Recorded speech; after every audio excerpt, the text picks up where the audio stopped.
There's a podcast I want to find and send to you that I listened to recently. I wish I could remember this woman's name. She's I think she's a Canadian musician, and she had 2 children die, and also is an amputee. She lost a leg to cancer when she was like 13, I want to say. Mm-hmm. And so, it was actually, of all things, it was, it's called The Allusionist, as in to allude to something. The Allusionist. Oh, I love Ellen that title. Saltzman is her name. And she's she's an etymologist. She studies language, and she studies the origin of words, how we talk about what we talk about. And it was, Sure. it's this whole story, but this woman talking about, people always saying like, oh, everything happens for a reason, and just all the things. And like, what would she want to hear? And she just remembers being at a park and saying, somebody's, oh, do you have children? And there's always like, well, yes, but, and then you tell her about the second one, and then what's the reaction? And that people want to say something. And that's the thing. It's like, once again, all the intentions are good. And everything happens for a reason. It's like, no, sometimes it doesn't. I'm going to make the best of it. I'm making the best of it. But no, it happened because biology is hard and all living things die, and it's unpredictable, and it's wonderful that any of it ever works. And with the leg, and she said, just finally, one woman just said, oh, that must feel horrible. Right. And she said, yes. And then they talked about other things. It was like, okay, like, or, it must be terrible. Is there anything I can do? Yeah. And if you have an answer to that, then great. And if you don't, it's like, cool. Do you need to talk about, like, I'm here for you and I can't do anything about it. And you must be in a lot of pain. I see your pain.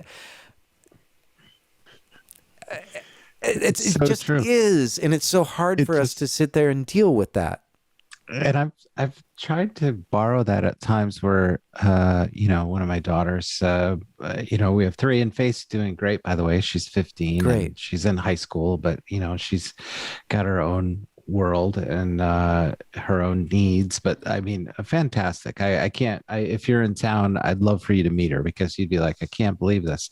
But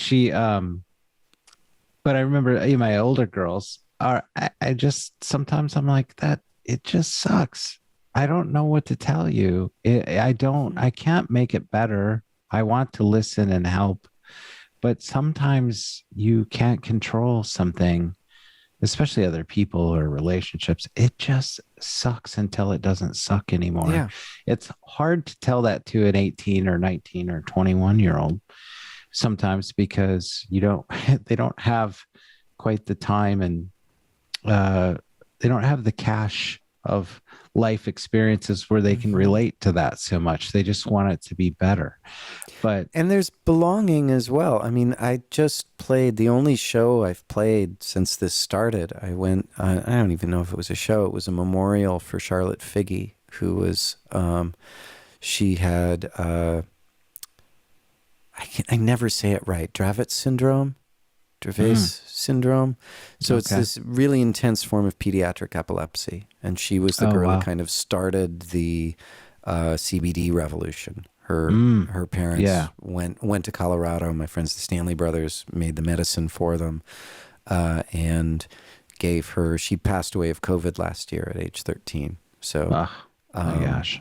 But she lived mostly seizure-free from the age of 6, thanks to CBD, and thanks to the chance they took. But so there's this whole community surrounding the Realm of Caring, was the nonprofit that they built around that, and it's these amazing parents, because these parents they've seen the doctors, they've had everybody's pity, they've especially seeing Charlotte's parents and their absolute refusal to be pitied was really beautiful.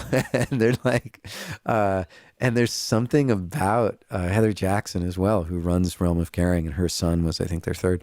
And so there's this community out there of all these parents of kids who've had these really severe epilepsy variations, and they're a stunning group of people, and they're I think even more so because of the community they found, because they all ended up in this same town to get the medicine.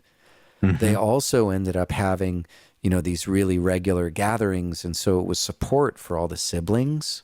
Yeah. And it's hard to be a sibling when you're Yeah. when your brother or sister is like taking up all the room, both medically and attention wise, internally and externally. And there's not as much oxygen left in the room.